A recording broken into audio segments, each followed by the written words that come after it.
Ketika rakyat jelata bekerja keras di sawah, bagaimana kehidupan para bangsawan Jawa? Apakah mereka hidup mewah tanpa beban, atau justru berada di bawah kendali pemerintah kolonial Belanda? Jawabannya lebih rumit daripada yang dibayangkan. Pada masa Hindia Belanda, masyarakat Jawa mengenal golongan bangsawan yang sering disebut sebagai priai. Di dalamnya termasuk keluarga keraton, para bupati, wedana, dan pejabat pribumi yang menjalankan pemerintahan di daerah. Sebagian bangsawan tinggal di pendopo atau rumah besar bergaya Jawa, mengenakan pakaian resmi seperti beskap, belangkon, dan kain batik. Mereka memperoleh penghormatan dari masyarakat karena kedudukan dan garis keturunannya. Namun, setelah Perang Jawa berakhir pada tahun 1830, kekuasaan politik para bangsawan semakin dibatasi. Pemerintah kolonial Belanda tetap mempertahankan para bupati dan pejabat pribumi, tetapi mereka harus bekerja di bawah pengawasan pemerintah kolonial.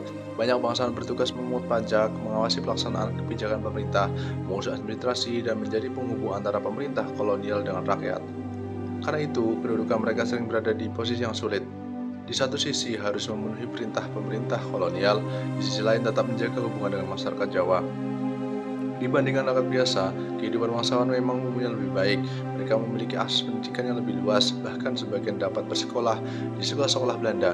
Dari kalangan inilah kemudian lahir banyak tokoh pergerakan nasional yang mulai menuntut perubahan. Meski hidup lebih berkecukupan, tidak semua bangsawan menikmati kebebasan. Keraton-keraton di Jawa tetap dihormati sebagai pusat budaya, tetapi kekuasaan politiknya telah jauh berkurang dibandingkan masa kerajaan-kerajaan.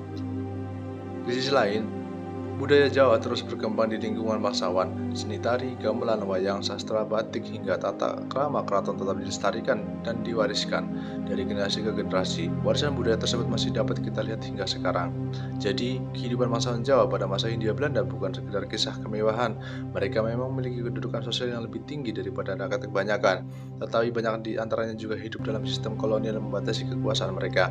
Mereka menjadi bagian dari pemerintahan kolonial sekaligus penjaga tradisi dan budaya Jawa yang tetap bertahan hingga masa kini.